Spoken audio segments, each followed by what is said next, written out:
If you're watching, you're welcome because the red that I'm wearing looks really good. Your hat would be red. Your My T-shirt's shirt's not. red. It stands out really well. This is red. It's more of a pinky colour, I'd Stop say. I think it's red, but it's paled. It looks like an old shirt that's paled a bit. Enough about me. I hate it when we talk about me. Have you ever heard someone talking about you and caught them? Like, have you ever walked into the room and I gone, want you to "Ooh, I now- just heard you." I want you to now honestly think, is that a segue? Yes. That's like, it's a segue, yes. But is that one? I thought it was pretty strong. I thought it was great. It's too strong. It's too calculated. Because the episode is about... Getting caught about talking about people. Yeah, Is that right? Yeah, exactly. Being caught talking about people. I was at a cafe the other day. Tell us. This cafe that I go to probably once or twice a week. They're so cool. They're so lovely. I think it's called Supernormal. Shout out to them. I walk up to the window. I order my coffee. And then as that's happening, this bloke walks out. A middle-aged man. And he puts like $6 or something down on the counter. And he goes, there you go. And the man's walked off, and the owner of the cafe and the rest of the team, they were like, oh my God, he put $6 down. I'm like, why are you making like a thing about it? And they went, wow, can you believe it? He makes up his mind every single day how much money he's going to give us, how much a coffee's worth. So that's weird. And I went, well, that's fucking stealing. Yeah.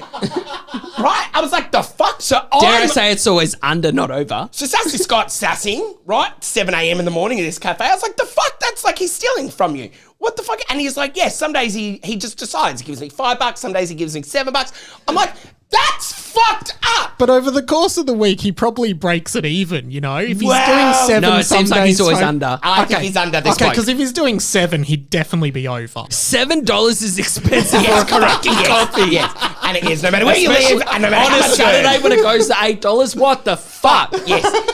So, and then the man goes to me, the owner of the cafe, he goes, and believe it or not, he's an ex-cop too. And I said, well, that'd be fucking right. As I've said that, the man's standing there. I was like, oh my God.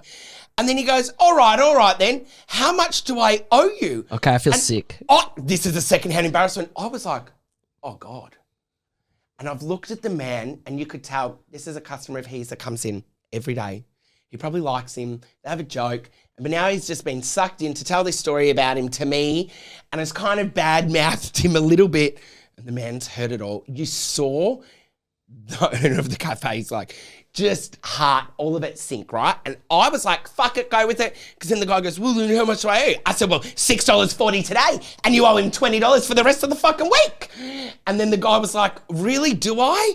And then the man in the cafe was like, well, yeah, it's $6.40. So then he makes him break a 20.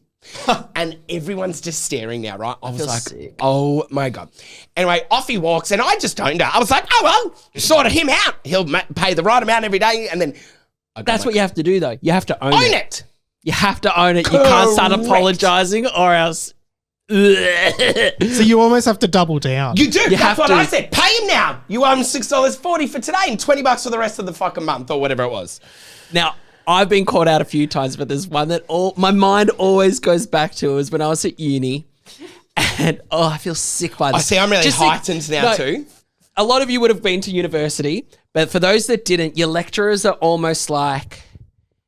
Each lecturer can feel like the same energy of a principal, right? So they've got a more higher... You've got fear of them all, pretty much, Of a right? lecturer? And you Oh, really please. wanted to make them happy. Like, I don't know, you had to have a good relationship with them. So you used to go out of your way for it. Ew. But anyway, there was one lecturer It's like called who... the patriarch. They were boring, right? Like, it was pretty much they just read from their notes and the notes were given to us. So it was almost like, why am I going to these lectures? Yeah. It's really boring. They're not giving it anything, right? And that showed in the numbers. And I remember we were walking out of a lecture and there was something like, it was supposed to be 50 people in there. There was probably only 10 people in the room. And it was terrible. Like, that's shocking. Like, you should be going to your lectures. And I remember walking out and saying to a friend, and I was like, they just need to work on how they lecture. It's no surprise that no one's turning up. They're so boring. No one wants to be here. There it is. And the lecturer was behind me and she was like, nice to know what you think, Luke. And I just remember turning around and seeing him, and I just wanted to die. But like Scott said, you had to own it. Yeah. And I was like, no, everyone's talking about it. I feel like maybe you should do more than just reading your notes in the lectures, and we might get more out of it. And she went, I'll take it on board, Luke, and walked off. And I was like, Did her lectures get better? I never went again. Mike, have you got one? I just remembered I've been on the other side of it, but it ended it me? well. No. Oh my God, imagine if this was an Was it intervention. when I was saying, hey, you pee too loud in the toilet? Well, there's that. No, but I remember you've just triggered when I was on year 9 camp at school. I remember I was having a shower and 2 of the like cool kids came in. They were like, "Oh, what do you reckon of that Mike guy?" And one of them was like, "Yeah, no, he's such a funny guy. Like he's just like so funny." And I just remember being like, "Oh, what a great!" Like I was like the total opposite experience. Yeah, because I remember hearing them say, "What do you think of that Mike guy?" And I was like, "Oh no," because it's not like I can just get out of the shower and run out of the room if they were talking shit about me. Well, So we it's tough. are socials, and you are funny. We are socials. Thanks, not Scott. that you need validation from others. Yes, I do. I can tell. And we've got a couple of stories sent in. Well, the first one's Anon. They didn't want their name associated with this, so let's see what they have to say. We're just going to get our headphones on. Oh, yeah, pop your yes, headphones yeah. on. I will tell the listeners something funny. No, I didn't think of anything. Here we go. The guys have their headphones on. Okay, so I got caught talking shit, and it was at my friend's 18th birthday party. Is she crying? And it was a house party, and and her dad was there, her brothers were there, and like friends from high school, whatever. Yep. And I was caught talking shit about this other chick, and she heard me, and she had to go at me back, and I Fair. was like, okay, you know what, fair game, and I thought it was all over.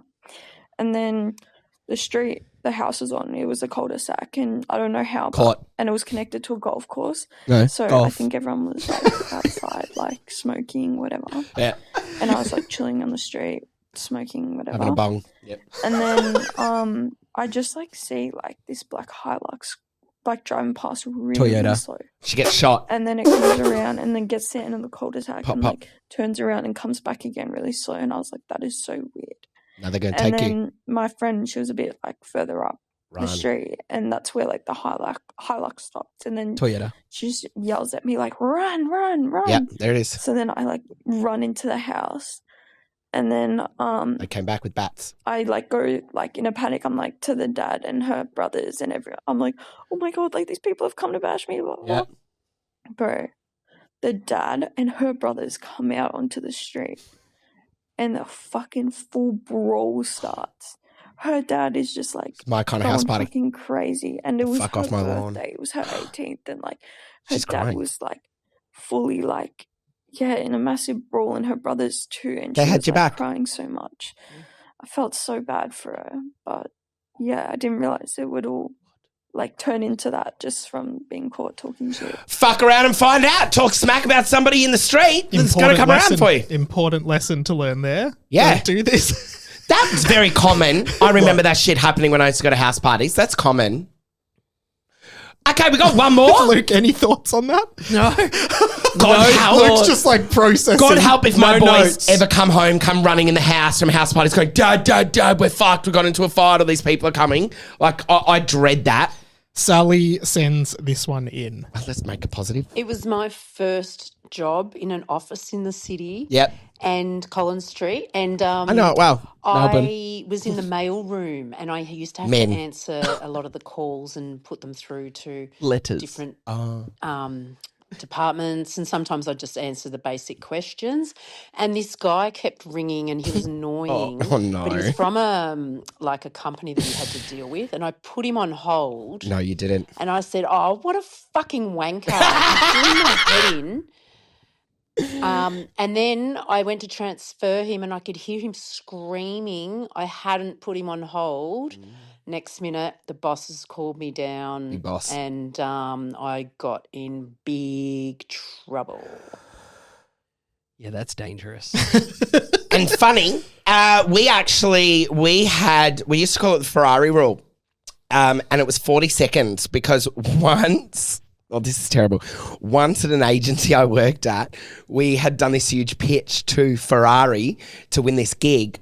And then at the end of it, because sometimes when you pitch to big clients, and especially when it was a pitch, they'd really make you work or they wouldn't want to show their cards to you.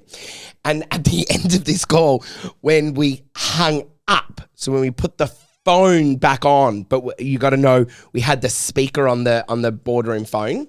So just putting the phone back on didn't do anything. You had to turn speaker off. So as soon as the phone went back on, at the end of it, one of us went, "Oh my God, they're fucking idiots." And then we went, "Yeah." And they went, "And we can hear you still. Oh, no. This pitch is no longer yours." And then all of us just went, "Oh my God." And then they hung up and we all just sunk. And we're like, how do we tell our directors? That's going to destroy our the business we work for. There were so many of us on that pitch.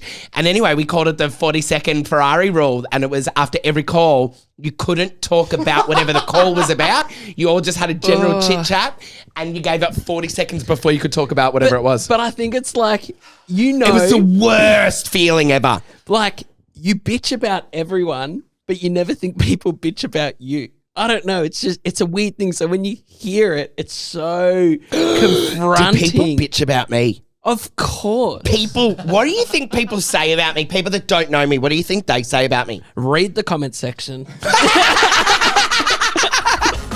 Luke and Sassy. Scott. So Luke and I think it's really important that when you go to somebody's house, you say, "Thanks for having us." So we would like to say a big thank you to the Wurundjeri, Woi Wurrung and Bunurong peoples of the Southeastern Kulin Nation, the land on which this podcast is recorded on. Always was, always will be Aboriginal land.